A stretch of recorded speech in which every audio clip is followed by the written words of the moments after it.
Preživeli apokalipso? Komu odvrgli odvečno praznično težo? Imamo veliko odvečne energije. In s to energijo gremo zdaj v novo leto. Sredi decembra je na novo sestavljena mladinska gledališka skupina Sorškega kulturnega društva na domačem odru premierno predstavila novo glasbeno in plesno obarvano mladinsko delo Naša mala prilika. Zgodbo sta pripravili in jo tudi režirali igralka Lidija Sušnik in glasbenica Polona Kešar.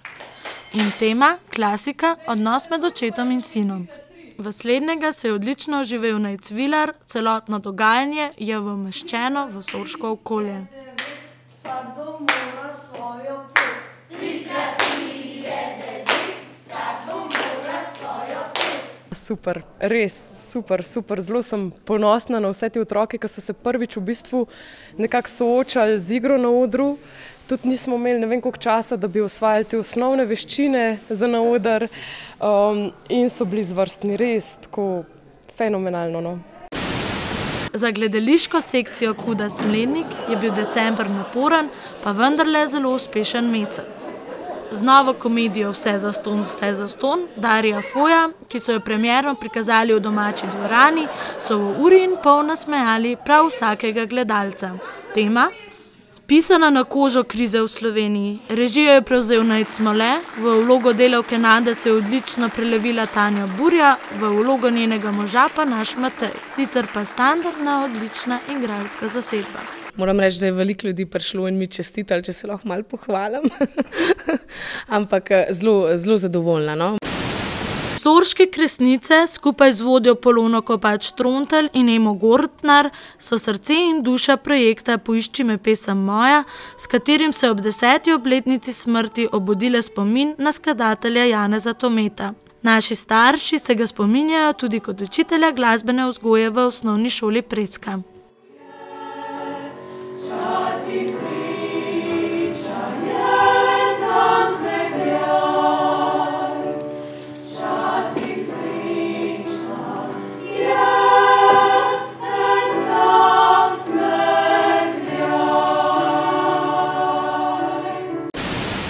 Tradicionalna božično-plesna produkcija Društva Latino je bila letos še posebej praznična.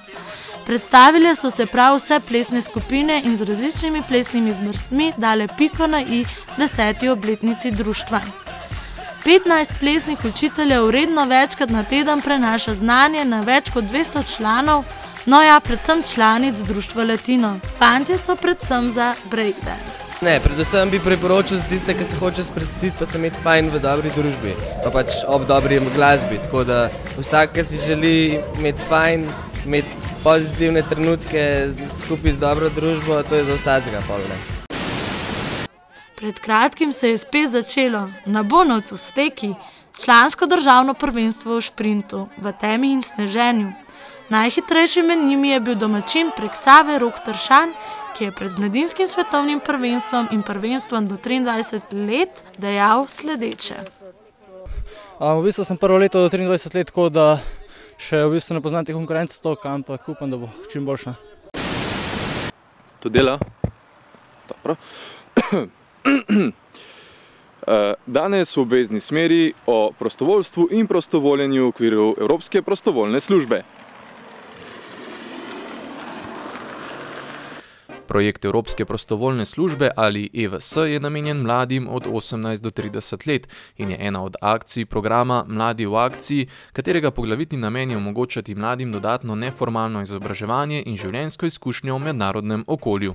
EVS omogoča mlademu posamezniku, da postane za obdobje od 2 do 12 mesecev prostovoljec v eni izmed evropskih držav, ki nudijo ta program, in spodbuja mlade, da postanejo družbeno aktivni in s tem pripomorejo k razvoju skupnosti.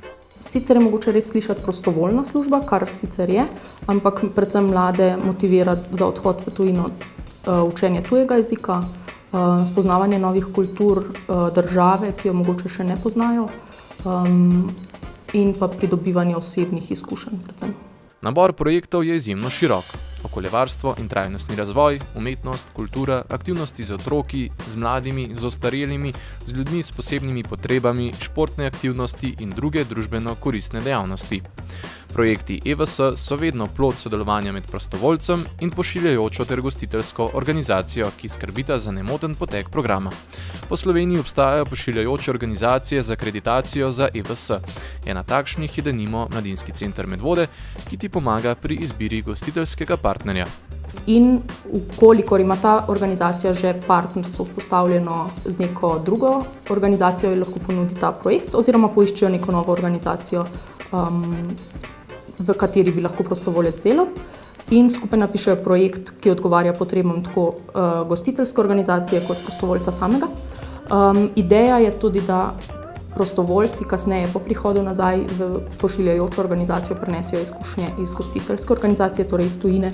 Naloga gostiteljske organizacije je, da prostovoljcu omogoči prostor in priložnost za delo ter poskrbi za ustrezne bivalne pogoje, prehrano, prevoze, jezikovni tečaj in mentorstvo prostovoljcu. Mladinski center Medvode je pridobil akreditacijsko sposobnost za pošiljajočo pa gostiteljsko organizacijo, se pravi, če kdo želi pri nas gostiti, pridi k nam z druge dežele, lahko pride, ali pa lahko tudi mi pošiljamo koga iz Medvode ali pa iz Slovenije na službo drugam v Evropo. Naj se oglasi pri nas, najeli bomo pravo organizacijo, pravo projekt, vse porihtali.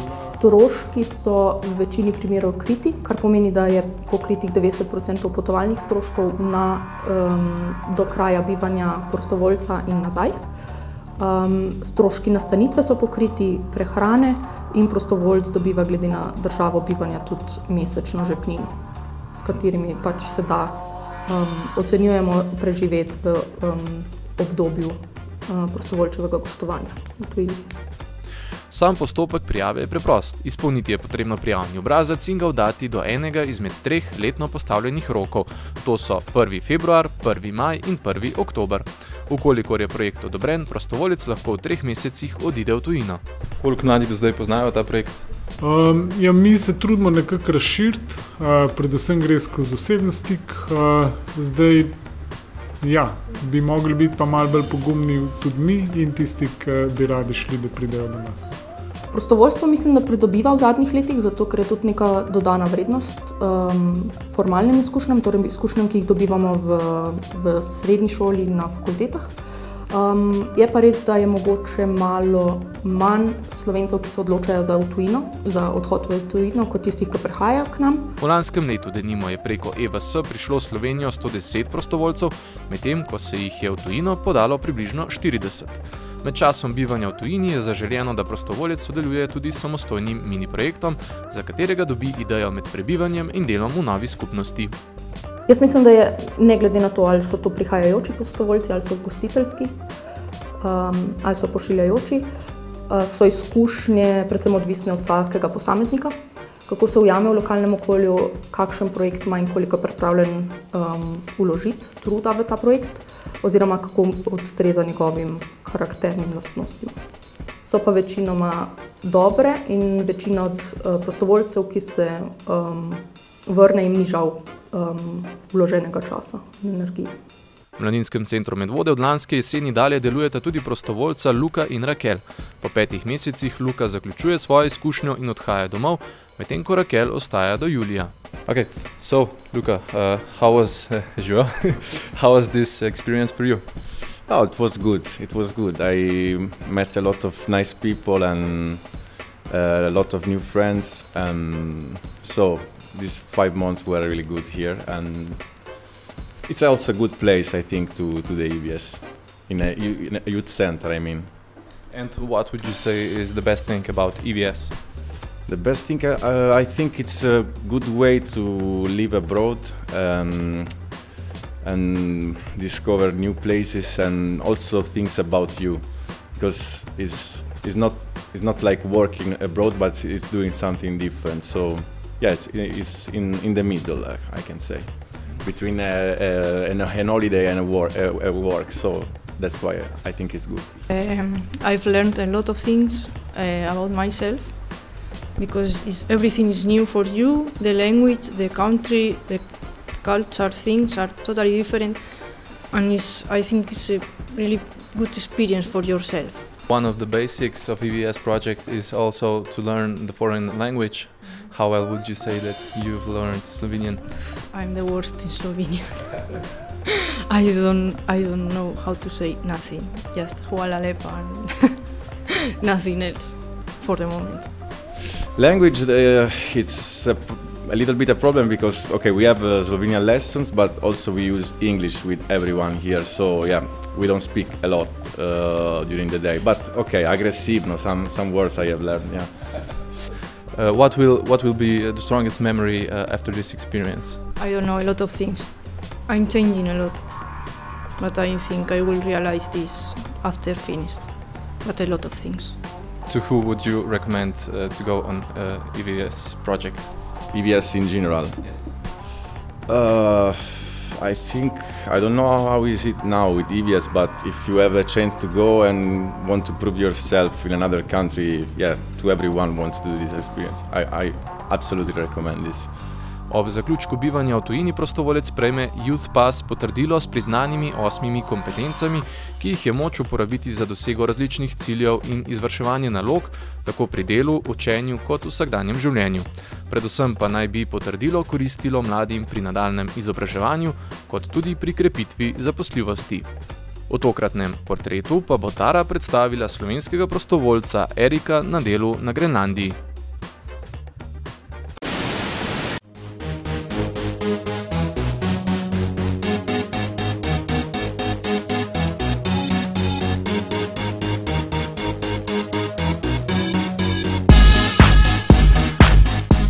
V današnji oddaji Džumbus smo se portreta lotili malo drugače. Erika Jurmana smo spoznali kakšen teden nazaj na potopisu v Jedru. Ker se nam je zdel zanimiv, smo ga želeli še bolje spoznati. Vendar se je znašel v nenadni stiski s časom in dogovorjeni pogovor je splaval po vodi. Pa da vidimo, kako nam je uspelo. Celotna zgodba se je začela željo Erika Jurmana iz Pirnič, da se enkrat v življenju odpravi na hladni sever Evrope. To je bila moja želja še od otroških let, iti v arktične dežele, tako že od nekdaj sem imel rad severne dežele, tako da zaradi tega od otroštva. In pot ga je vodila na največji otok na svetu, Grenlandijo, in v njeno največje mesto na vzhodu, Tasiilaq, ki po velikosti spominja na naše vasi.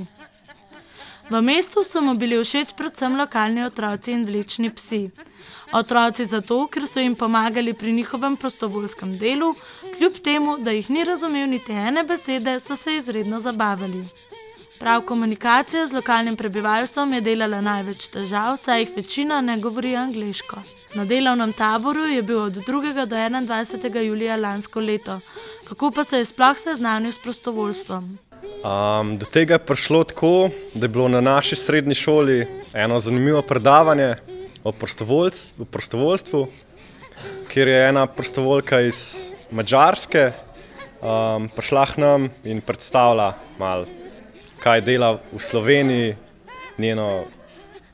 njene izkušnje in tako. In me je takoj zanimalo, takoj me je pritegnilo. Ideja je še malo zrasla in po dodatne informacije je šel na zavod Voluntariat. Zanj se je odločil, ker poleg dolgotrajnih projektov omogočajo tudi kratkotrajne tabore. To pa je bilo kot nalašč za njegove počitnice po končani srednji šoli. Prav ta tabor pa je poiskal na iskalniku SCI, saj so ga zanimale predvsem skandinavske države. Kdo pa je sploh bil še tam in kaj so počeli? Bilo nas je 6 prostovoljcev iz različnih držav. Bil sem najmlajši. Gradili smo pa, na tradicionalen način smo gradili inuitske hiše, v bistvu zid iz takih skal, pa ruš trave, pa zemlje. Pred prihodom na Grenlandijo je mislil, da je tradicionalna hiša tako imenovani iglu, vendar se je motil. Iglu so in ga še vedno gradijo lovci na tjulnje in kite kot zasilno prebivališče. Tradicionalna hiša, v kateri so živeli ljudje še pred 50 leti, je bila zgrajena iz kamnov, ruš trave in zemlje. V hiši velikosti približno 20 kvadratnih metrov je ponavadi živelo okoli 20 ljudi, se pravi 1 kvadratni meter na osebo. In to čez celo zimo. Na sredi je bila v strehi odprtina, da se je lahko kurilo v hiši in da so se kože tjulnjev hitreje sušile. In kaj je na Grenlandiji tako drugačnega? Vse. Tako pokrajina, tako ljudje, živali, način življenja. Tako čist nova pokrajina, nova dežela. No. S prihodom dancev se je kultura Inuitov zelo spremenila. Tradicionalno plemensko ureditev in običaje je izrinila sodobna tehnologija, ki je prinesla lažje življenje Inuitov.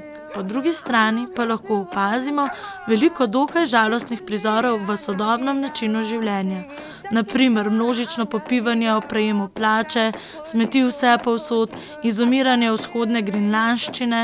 Vzhodna grenlandščina pa zahodna grenlandščina sta čist različna jezika, tako da se v bistvu težko sporazumevajo. Sedanja kultura je nekakšna mešanica tradicionalne in sodobne evropske kulture.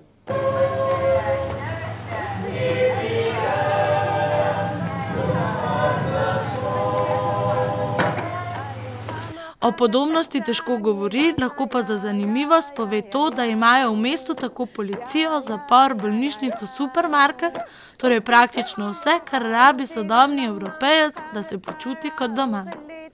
Narava, kar je tako edinstvena. Tako ledene gore so zelo, ti dajo tako magično moč, kako naj temu rečem. Najljubša tradicionalna jed mu je bila kuhan tjulen, pravi, da ima okus podoben govedini, le malo vleče na ribe. Najbolj mu bo ostala v spominu prekrasna panorama zgoraj blizu mesta, iz katere se vidi ledenik, ledene gore, ki nastanejo iz le-tega in ledeniška jezera. Najbolj pa so ga navdušile ledene gore, od snežno-belih, svetlo-modrih do bolj temnih odtenkov modre, zelene in rjave. Da ne omenja raznolikih oblik in velikosti, ob katerih ti zastane dih. Vsekakor nekaj, kar ti za vse življenje ostane v spominu. Na potovanju je združil dve strasti, zbiranje znamk in ljubezen do severnih dežel. Že približno 10 let zbira poštne znamke. Bil je navdušen, ko je izvedel, da imajo v Tasilaku tudi filatelistično društvo, ki je precej dejavno pri izdajanju poštnih znamk. Zagotovo je njegovo pozornost pritegnila znamka, ki prikazuje zemljevid Danske, le da je njeno površje prekrito z ledom. Lastnik muzeja jim je povedal, da je to nekakšna šala na račun dancev.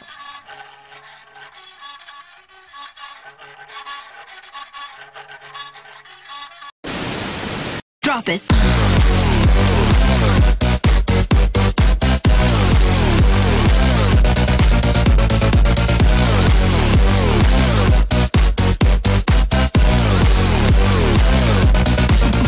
Yeah.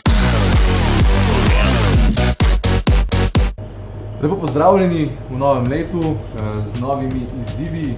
Tudi danes nadaljujemo s slavnimi in znanimi voščenimi v najini kuhinji. In danes pozdravljava Urša Žgajnere. Pozdravljena, živijo. Enako, tudi z vama, dobro. Danes bomo delali večerjo, večer se je že spustil. Kaj si si zamislila, da bomo danes predstavili? Ja, eno redkih stvari, ki jih znam skuhati, tortilje, oziroma tortilje so že tako narejene, ampak nadev za tortilje bi naredili iz piščanca, paprike, zraven pa še guacamole, zato da bo boljše. Sicer rada kuhaš? Jaz ne kuham zelo veliko. Jaz imam službo začer do 7, pa navadi nimam niti časa, tudi talenta ne prav veliko, tako da če se da drugi kuhajo zame, ampak pač stvari znam narediti. Kuharski vdaji potem si že bila kakšni? Prvič? Ne, ta je prvič. Ali pa primera svojo kuharsko vdajo? Mogoče se pa čez vdajo naučila? Ne, to pa bi. Jaz bi z veseljem gostja, tista, ki gleda druge, kako kuhajo. To bi mi bilo super.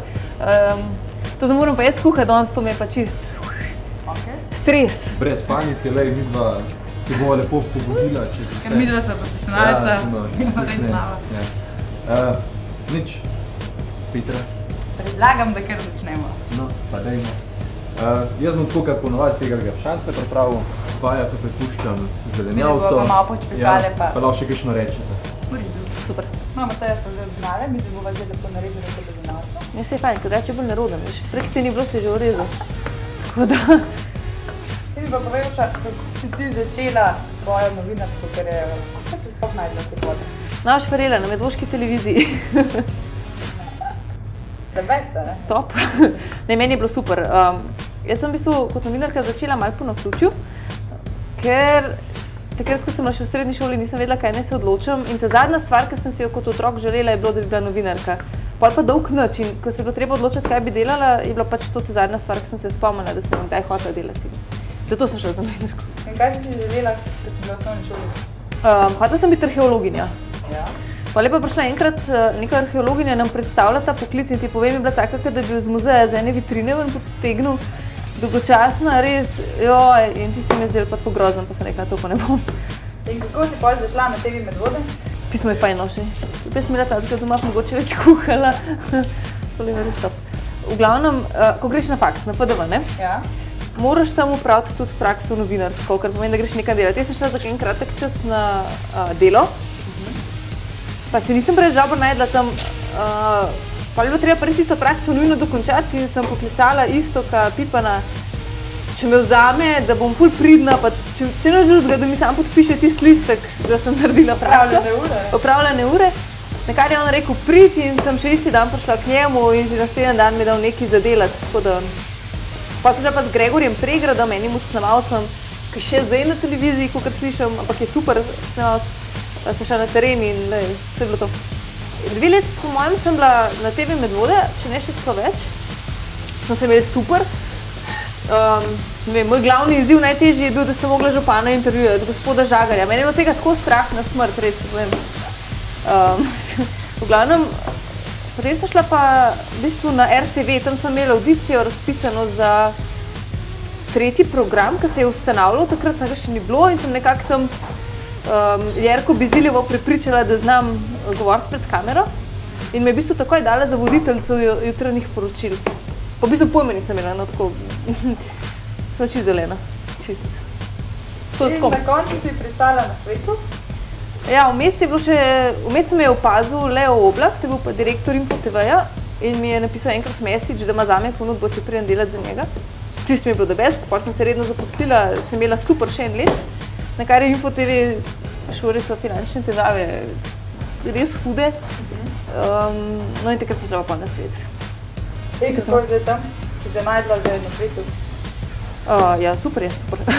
Zelo delamo, zelo veliko, zelo je stresno, ampak je pa tudi tako, skozi akcija, skozi zabavno. Matej, kako ti gre? Ok, mi dve zdaj še tole papriko nareževa.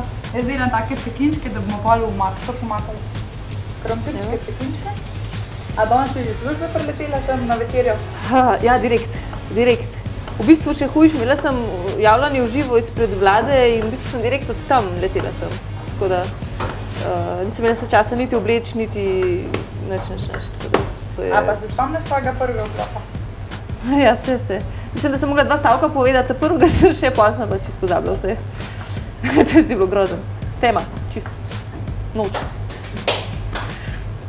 Ampak se pa gre. Tako, s časoma, no. S časoma se navadaš, trema zgine, adrenalin je pa itak načeloma fajn stvar, tako da. Če ga nič več. A gre punce? Gre. Ja, vidim, da ste pridne. Odlično. Moj šanc je tudi, da bom pripravila, tako da predlagam, da pridno nadaljujete. Lahko pomagaš, ne? Ja, bom, mi pa se vidimo v naslednjem koraku.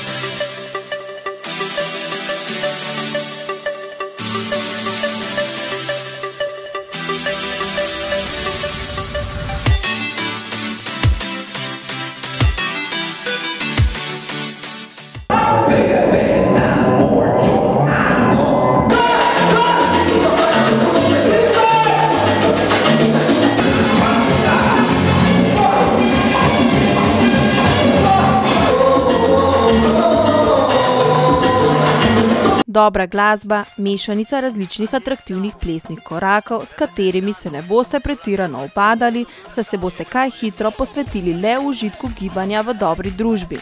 Ob vadbi učinkovito razgibaš in utrdiš mišice zadnjice, rok, nog, trebuha ter ne boste verjeli tudi srca. Že veste, o čem govorim? Vam dam še en namig.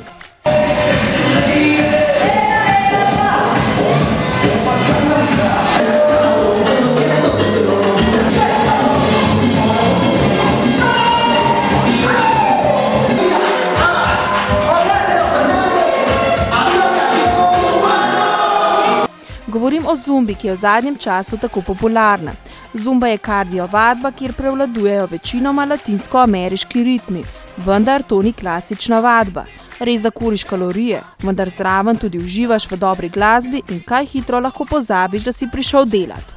Zumbo lahko obiskuje tako mladi kot stari, moški ali ženske in zanjo ni potrebno imeti ritma, se te glasba hitro potegne v svojega. Zakaj je zumba tako popularna postala v Sloveniji? Verjetno lih zaradi te drugačnosti. Ta aerobika se je res razparcelirala na razne TNZ-je, step izzive in gor in dol. Zumba je bila pa res nekaj drugega, nekaj novega, z drugačnimi ritmi, z drugačnimi koreografijami in verjetno je pač tudi zato ljudem postala zelo zanimiva, ker pač tega pri nas prej ni bilo. Tokrat vam predstavljam poklic inštruktor zumbe, za katerega opraviš licenco in že si inštruktor. Ker do nedavnega licence niso podeljevali v Sloveniji, je bilo zanjo potrebno iti v tujino. Tam traja masterclass 2 dni in na koncu dobiš licenco. Ko jo dobiš, pa se pravo garanje šele začenja. Sestaviti moraš čim boljši klas, to je čim boljša ura, in začeti iskati, kje boš lahko poučeval. Tukaj pa tiči problem inštruktorja zumbe. Problem je pri zumbi, ko vsak dobi licenco. Tle ni nekih testov, ki bi te pač preverjali, a si ti dober inštruktor, a ne. Ampak oni pač ustanovitelji zumbe pa to zagovarjajo čistim, da če si dober inštruktor, bodo pač vodeči ostali pri tebi, boš imel veliko ljudi. Če pa pač nisi, pa verjetno tudi kot zumba inštruktor ne boš nikoli uspel. Za ta poklic se moraš udobno obleči, torej udobna obutev, udobne hlače ter majica in seveda steklenička vode. To je tudi ustvarjalen poklic, saj moraš sestaviti v koreografijo. Kot inštruktor moraš letno plačevati določeno vsoto, da obdržiš licenco, v zameno pa dobiš CD-je z glasbo in koreografijo. Koreografija zumbe izhaja iz 4 osnovnih ritmov: merenge, reggaeton, kumbijon in salse. Vsak od teh plesov ima potem 4 različice, ki jih potem kombiniraš med seboj. Od posameznega inštruktorja pa je odvisno, kako bo plesne korake priredil, da bodo njegovi vadeči čim bolj uživali. Da prideš na vadbo, pa dejansko res švicaš, pa sploh ne veš, da ti telo res tako močno dela, ker uživaš v glasbi, uživaš v družbi. Pa definitivno, ko spoznavaš ogromno ljudi, ki jim je zumba tudi pač všeč. Kaj pa tiste glavne slabosti? Pa jaz ne vem, če ima zumba kaj slabosti. Verjetno tako, kot vsaka vadba. Treba je pač merkati na poškodbe. Prav tako je od vsakega inštruktorja odvisno, kako bo izgledala njegova zumba ura. Najbolje je, da svoje vadeče najprej obgreješ, zato da ne pride do poškodb, tako kot pri vsakem športu. Naša sogovornica na to čim bolj stopnjuje ritem. Prvih 40 minut delajo na polno, da se res preznojijo in da se jim utrip dvigne. Nato ritem upočasni, da se začne telo ohlajati. Ritem zumbe pa sva začutila tudi midva z Žigom. Tudi sama sva se preizkusila. Kako nama je šlo, pa prepuščam vaši oceni.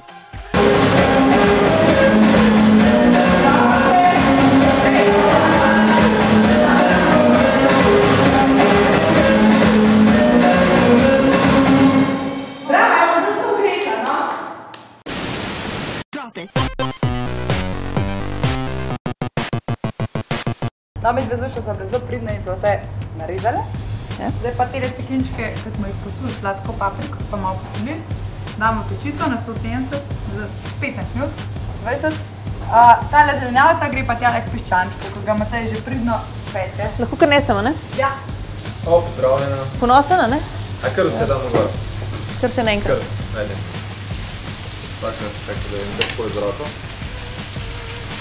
Imaš rada veliko zelenjave? Ja, v tortilji, ja, drugače se splošno le pa preživim brez. Boš pa nesla še čebulo.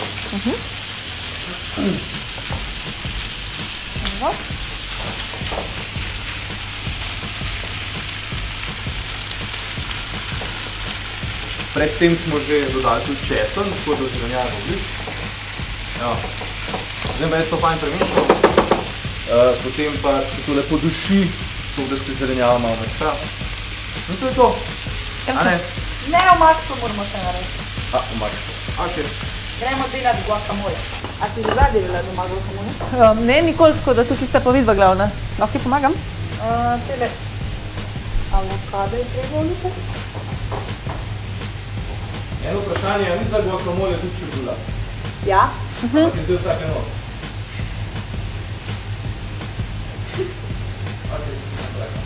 Zdaj mi ti povej, kako je en tvoj tak zelo natrpan dan zgleda.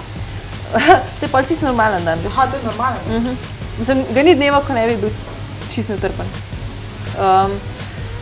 Načeloma je tako, da ob 9 zjutraj moram biti na sestanku redakcijskem. Takrat se vsi dobimo, vsi uredniki pa novinarji skupaj v eni sobi in pol se pogovarjamo, katere teme so tiste, ki so najbolj pomembne. Recimo zdaj konkretno je to, ali bo Janša odstopil, ali ne bo odstopil, ali bo Janković odstopil, ali ne bo odstopil, vse kaže, da noben od njiju ne bo nič naredil. Stavka naj bi bila v javnem sektorju.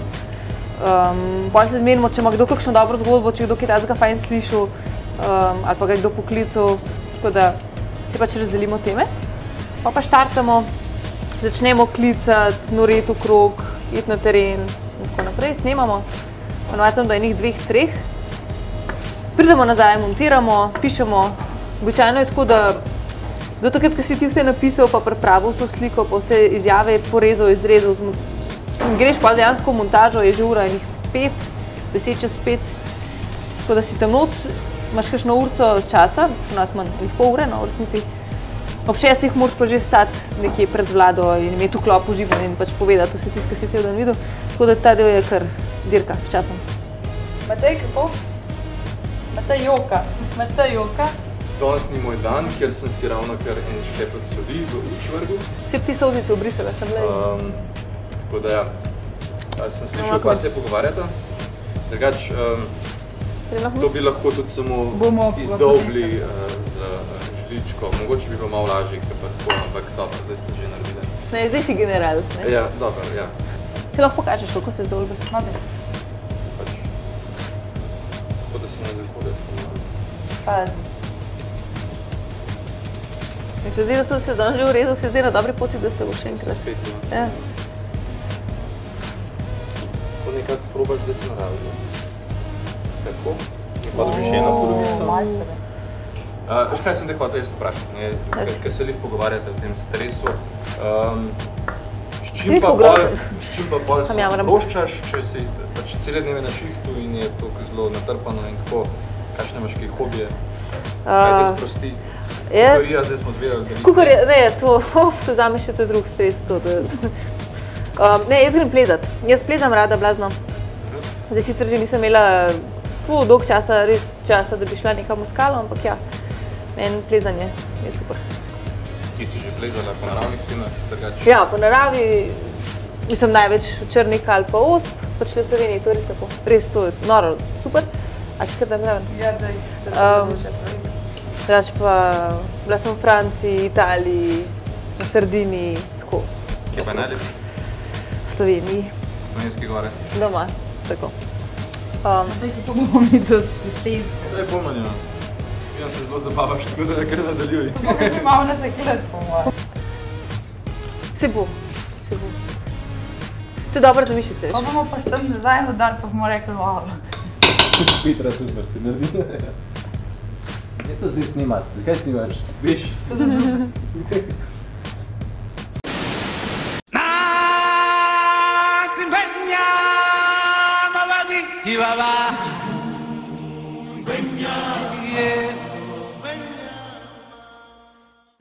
Tokrat bomo govorili o hrčku, ki pravzaprav ne potrebuje veliko nege. So majhni, hitri in zelo izmuzljivi. Če nam pobegnejo, pogrizejo vse, kar jim pride nasproti, saj so glodavci.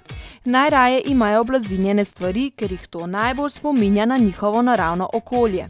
Ker so tako zvedavi, pogrizejo tudi električne žice, vendar jih potem čaka žalosten konec. Če si za domačo žival omisliš glodalca, moraš imeti v mislih, da ta v naravi najde veliko stvari za glodati, ponavadi je to les. Zato je dobro, da ima v kletki majhen košček sladkega lesa, ali je to jablana, češnja, hruška, ni važno. Dobro je tudi imeti slani kamen, saj s tem nadomeščaš vse minerale in sol, ki je v semenih, ki so najpogostejša hrana za glodalce, ni. S temi poslasticami si hrček brusi zobe, predvsem sprednje, ker če si jih ne more brusiti nikjer, mu sprednji toliko zrastejo, da zadnji ne morejo več mleti in ga je potrebno odpeljati k veterinarju. Vsi glodavci so zelo redoljubne živali, kar se tega tiče. Zato je zelo pomembno, ko ga kupimo, da ga en teden po nakupu do 14 dni čim manj se ukvarjamo z njim, damo v kletko in mu ustvarimo vse pogoje in potem si on ustvari oziroma potem si on razporedi svojo kletko, tako kot bi si v naravi. V enem kotu hodi lulat, v drugem kotu ima skladišče za hrano, nekje ima hiško, kamor hodi spat in tako naprej. Življenjski prostor hrčka je v naravi pod zemljo, zato lahko svojo domišljijo prilagodiš temu. Vsaka kletka mora vsebovati napajalnik za vodo, posodo za hrano, ki pa mora biti v zgornjem nadstropju, saj če bo imel posodo na tleh, se lahko zgodi, da bo vanjo hodil opravljati potrebo. Po tleh kletke mora imeti oblance iz mehkega lesa, saj trdi les ne vpija vlage. Vsebuje naj tudi kolo, ki je lahko železno ali plastično, ker je hrček zelo dejavna žival, predvsem po noči. Življenjska doba hrčka je do 3 let, ker pa je majhen, ni primeren za otroke mlajše od 4 let, saj ga lahko preveč stisnejo. Zanimivo pri hrčku je, da si v vratne mešičke, ki so okrog vratu, shrani semena, ki jih nato v svojem skrivališču potem skrije za težke čase. Hrčku je zelo pomembno, da so tele odprtine čim ožje, ker zelo rad uide. Seveda, ves čas išče pot na svobodo, to je logično in čim najde luknjo, ki mu dopušča, da skozi njo porine glavo, bo skozi tisto luknjo porinil tudi ves telo. Hrček je bolj samotar in lahko 2 v kletki preživita samo nekaj časa, ponavadi do takrat, ko samička dobi mladiče. Ker takrat postane do njih zelo zaščitniška, pride do dvoboja, kjer ponavadi umre samec. Nekoliko večje od hrčka pa so podgane, ki jih delimo na večje in manjše, značilno pa je, da je polovico dolžine rep. So bolj družabna bitja in se zelo navežejo druga na drugo. Življenjska doba pa je nekoliko daljša kot pri hrčku, od 3 do 5 let. To so zelo prijazne živali, ko se enkrat človeka navadi. Je nezaupljiva tako kot vsaka, dokler se ne navadi in roke, in tvojih gibov, in tvojega glasa, in tebe kot pojavo, ki se pojaviš pred njeno kletko. Ko se vsega tega navadi, je pa zelo zaupljiva, prijazna in prijetna žival. Podgani opremiš kletko podobno kot pri hrčku, prav tako je s hrano. Podgane niso samo bele, ampak poznamo raznobarvne, prav tako hrčke. Ti so lahko majhni ali nekoliko večji, zlati ali beli.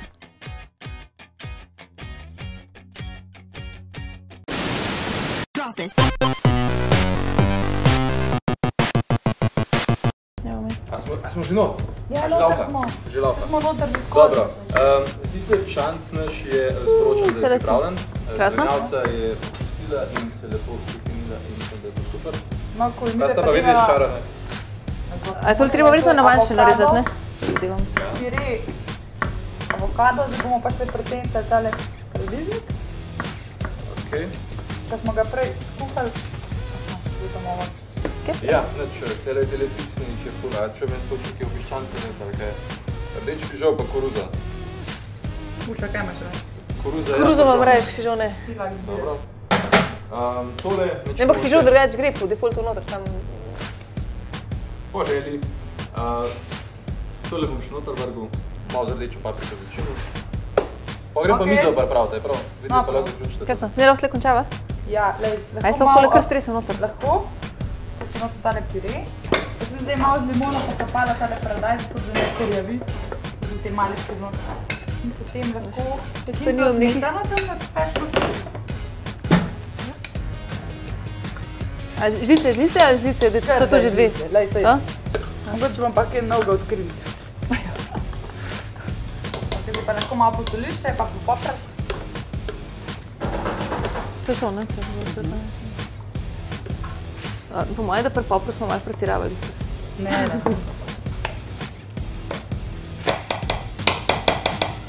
te omake smo naredili, da že smo 8 člankov. Evo, finito. To bo za snemalca. To je to, zdaj pa čakamo, kaj še čakamo? Nič, tortilje moramo pogreti. To naredimo na koncu. Nude sva, ti si fertik. Ja. Evo. Poglej. O, superca. Evo, vse je pripravljeno. Zato smo garali. Kako smo lepo naštimali? A ne zgleda lepo? Kaj v mehiški restauraciji? Skoraj. Hvala lepa. Vse so lahko z roko zdaj, jaz sem tudi navajena vse z roko mesti. Kar po domače.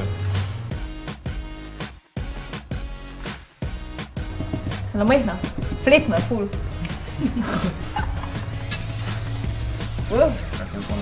Jaz sem brata, kaj je dvojček moj. Da so pač skupaj se ful veliko igrala in dve zgage so bile pač majhne, ampak nič pretresljivoga, tako da res, da so bilo v bistvu taka luška na otroka. Pas pa ki je ušpičila. A si ki je ušpičila? Po čem pa sklepaš, da sem ti ušpičila? Ne vem, to vsak ti je ušpičke, majhne. Sem ja. Kažem stvar, ker sem bila majhna ful. Takrat sem bila z bratom blazno zabavo, da sva metala vse knjige, pa obleke iz omar. Plezala so že, ko so bila mečkana. Zdaj ne vem, če še to otrok smaja, ampak včasih so imeli take žakle, da si bil not oblečen, da nismo mogli hoditi okrog. Ker sem še čisto majhen. Sam tako na rame. Ja, sam tako dol in potem je tisti veseli. In sva s tistim lezla po omarah, tako unih visokih, in sva ven metala cunje in potem jih z mlekom tako polivala. Skratka. Ampak drugače pa ni nič ušpičila. Ne, časka resem ga. Ne, tiste kasnejše pa ne, to pa nama ti tle razpravlja. Nič, a vama je všeč? Dobro je. Evo, jaz sem en krompirček, kot bo salsa.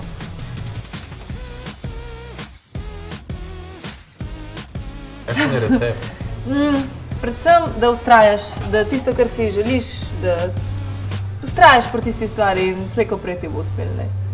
In čim manj se moraš ozirati na to, kaj drugi pravijo o tebi. To je brez veze. To se ti res ne splača. Tako da moraš verjeti sam vase pa ustrajati. Odlično. Evo, če že zdaj lačno no še prideš, reč pa hvala za tvoj obisk. Z veseljem. Da si se odzvala vabilu. In veliko uspeha še naprej. Ja, enako. Mama tudi, dober tek. Hvala, dober tek. Smo pri koncu našega že 47. džumbusa. Še tri. Koš še tri. 50, no 50. Konc je, konc. Ni, konc.